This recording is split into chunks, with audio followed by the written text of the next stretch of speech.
April 14, 1994. The skies over northern Iraq were calm, or so it seemed. Operation Provide Comfort, a no-fly zone established after the Gulf War to protect Kurdish civilians from Saddam Hussein's military, had been running smoothly for months. U.S. and coalition forces maintained a constant aerial presence, supported by the most advanced surveillance systems of the time. High above it all, an American E-3 AWACS aircraft scanned the airspace with its sweeping radar, monitoring every aircraft within hundreds of miles. Nothing moved in or out without being SNAT-list. That's what everyone believed. But that morning, something happened that should have been impossible. Something so inexplicable and horrifying that the Pentagon would later try to bury it beneath layers of reports, redactions, and silence. Flying an F-15C Eagle on routine patrol that day was Captain Eric Wick, a seasoned fighter pilot of the U.S. Air Force. His wingman, Lieutenant Colonel Randy May, flew just off his right wing. Their mission: enforce the no-fly zone and intercept any unauthorized aircraft that dared enter. As they cut through the thin air above the mountainous region southeast of Mosul, Wickson's radar lit up. Blips, two of them moving slowly across the scope. That wasn't unusual in itself. What was strange was that no one else saw them. No confirmation from AWACS, no visual from ground stations, nothing. Wickson double-checked his systems. This wasn't a glitch. The blips were consistent and persistent. He called in the contact to the AWACS, expecting confirmation. Instead, the voice came back cold and uncertain negative. No known aircraft in that area. Wickson and May exchanged uneasy glances.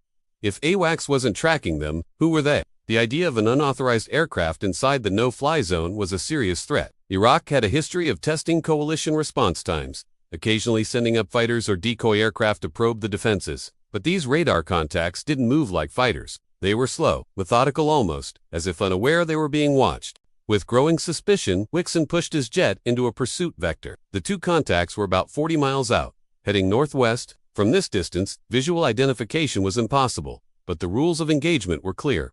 Establish ID, warn, and if necessary, engage. As the F-15s closed the distance, they reached visual range, and that's when things took a tragic turn. Wickson locked eyes on what he believed were two Iraqi Mi-24 Hind helicopters, known for their distinct profile: a rounded cockpit, dual rotors, and heavy armament. To a pilot trained in threat identification, the silhouette matched perfectly.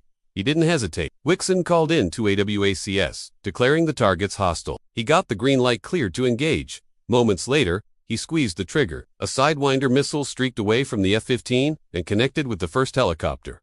In a fiery explosion, then the second missile. Another direct hit.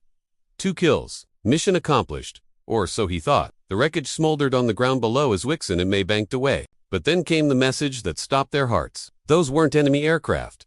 They were American. 2 H-60 Black Hawk helicopters, part of a humanitarian aid convoy operating under the very mission Wickson and May were there to protect. 14 souls on board, American soldiers, Kurdish civilians, and Turkish and French military observers, all killed instantly. Friendly fire. In one of the most catastrophic fratricide incidents in U.S. Air Force history. What followed was chaos both in the air and back at command. The AWACS crew scrambled to explain how American helicopters went completely undetected by their radar systems. Why hadn't the helicopters squawked their IFE identification friend, or FOCODES, properly? Why wasn't the patrol informed of their presence in the area? And how could two top-tier fighter pilots mistake friendly helicopters for enemy guns? The answer, as it turns out, wasn't simple. A perfect storm of miscommunication, equipment failures, and bureaucratic oversights created a gap, a deadly one. The Blackhawks were on a scheduled flight through the no-fly zone, fully authorized, fully cleared. But somehow, that clearance never made it to Wickson or May.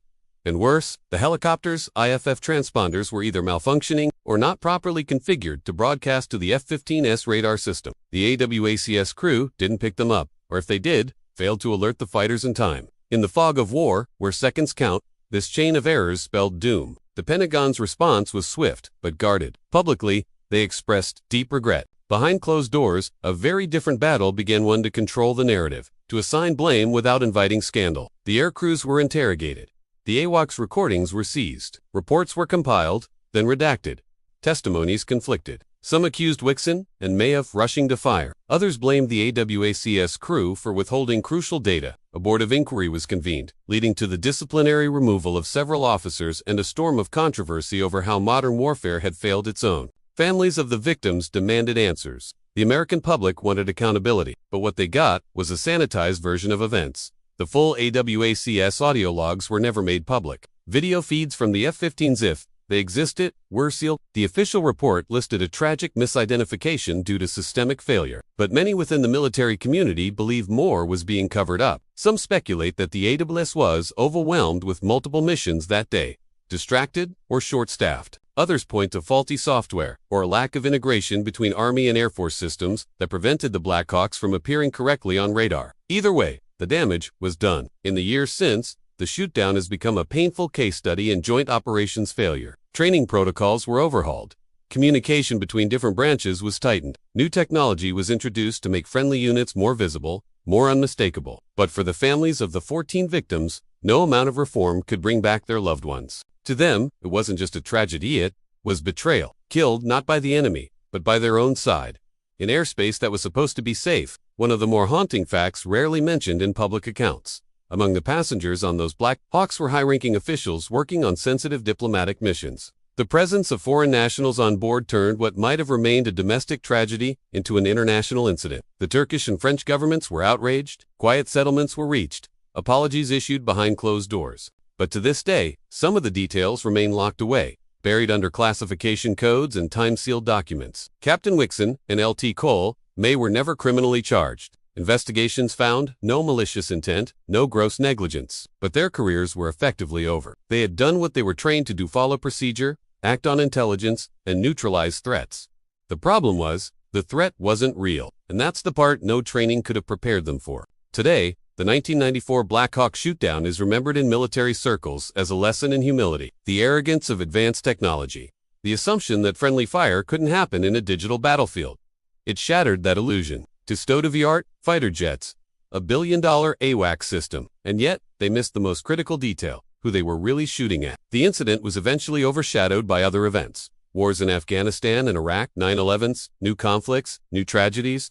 But if you talk to those who were their pilots, controllers, analysts, they remember not just the explosion in the sky, but the silence that followed. The moment when confidence gave way to horror, when the radio fell quiet, when everyone realized they had made a mistake that could never be undone. Dark skies exist to tell these stories, not just the triumphs of aviation, but the cautionary tales. Because in every jet that soars, in every mission that launches, there's a human element. And in that human element lies both greatness and the possibility of grave error. What happened on April 14, 1994, wasn't just a failure of systems. It was a reminder that war, no matter how advanced, is never free of tragedy. And some shootdowns, no matter how far we fly from them, continue to echo through the clouds.